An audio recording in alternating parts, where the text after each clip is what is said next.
Makanya ketika saya baca Bismika Rabbi wada'tu jambi wa bika arfa'hu fa in amsakta nafsi.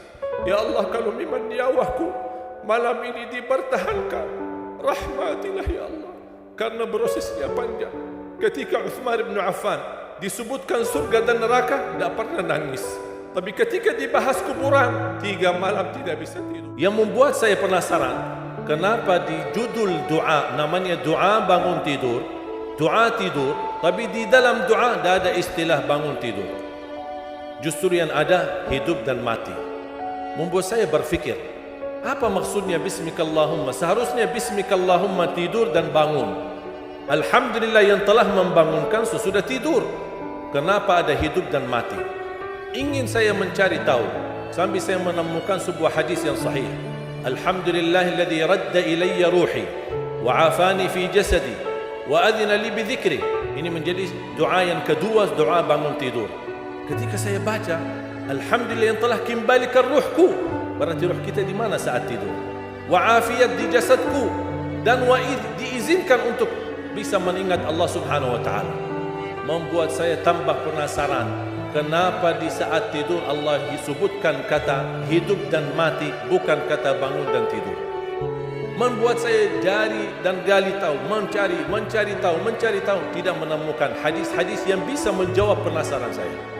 Subhanallah, ketika saya membaca Al-Quran, seperti biasa baca, setiap hari baca, meniatkan waktu, kadang 1 juz, kadang 2 juz, pas sampai saya di surah Az-Zumar,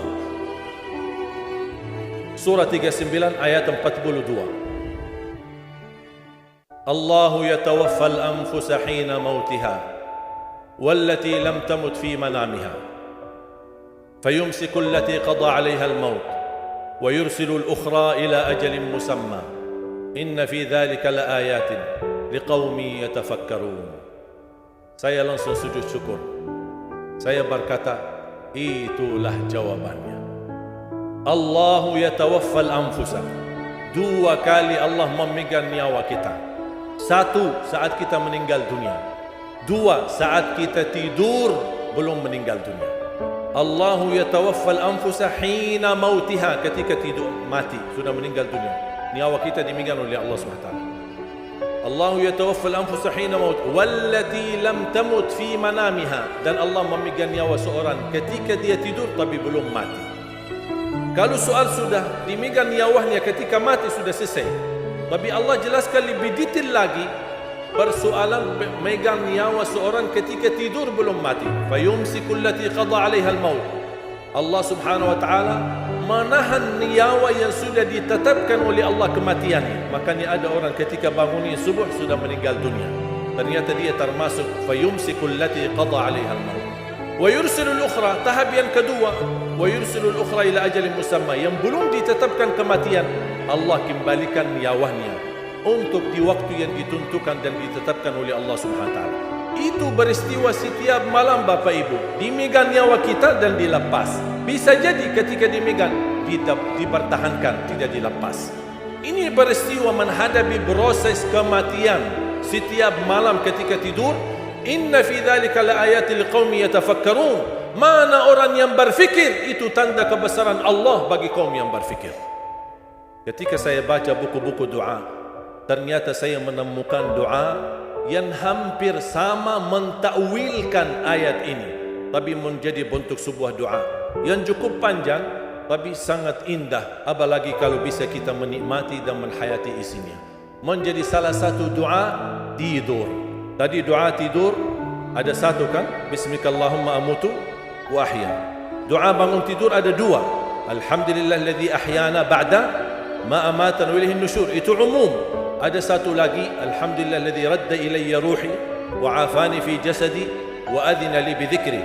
Terus saya menemukan doa, ternyata doa tidur ada 2. Selain bismikallahumma amutu wa ahya, ada bismika rabbi wada'tu jambi. Dengan namamu ya Allah aku berbaring. Wa bika arfa'hu, dengan namamu aku angkat. Fa in amsakta nafsi, ya Allah, kalau nyawaku dipertahankan malam ini, farhamha, rahmatilah ya Allah. Wa in arsaltaha fahfadha, Kalau dilepaskan nyawaku, jagalah diriku sebagaimana terjaga dirinya hamba-hamba yang saleh. Ketika saya baca dan setiap malam bisa merasakan Bismika Rabbi wada'tu jambi wa bika arfa'hu fa in amsakta nafsi warhamha. Ketika saya baca fa in amsakta nafsi farhamha, saya bisa merasakan ketika Allah wafatkan saya malam itu.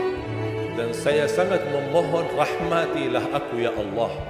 Ketika saya sendirian saat dimandikan, saat saya sendirian saat saya dikuburkan, saya sendirian saat disalati, saya sendirian saat dihisab, saya sendirian saat menghadapi munkar nakir, saya sendirian saat mereka mengucapkan man rabbuka, ma dinuka, man nabiyuka.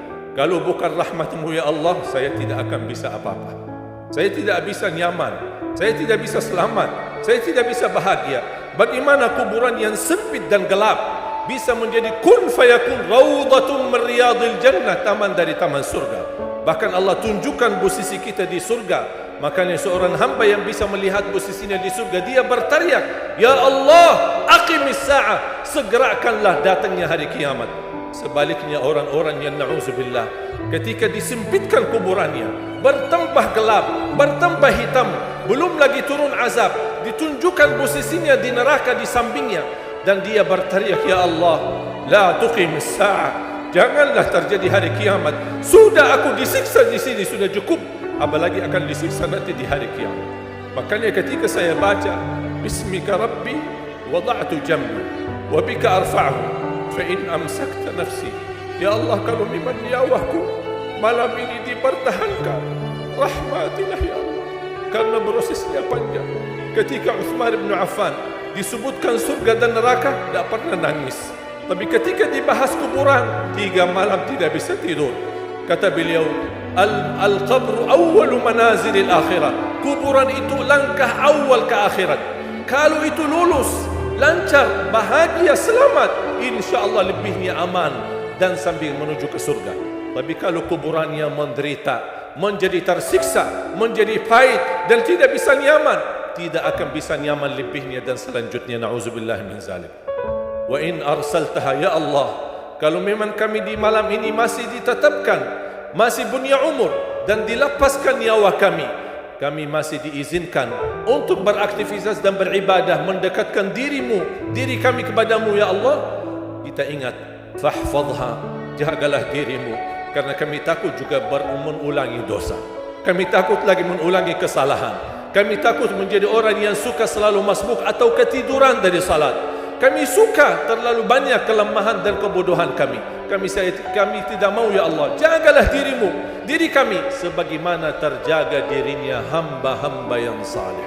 Wallahi jamaah sekalian, saya usulkan kalau bisa hafal doa ini, karena sangat indah, hayati maknanya, dalami isinya, agar kita tidur dan kita merasakan tergantung diri kita dengan rahmat Allah.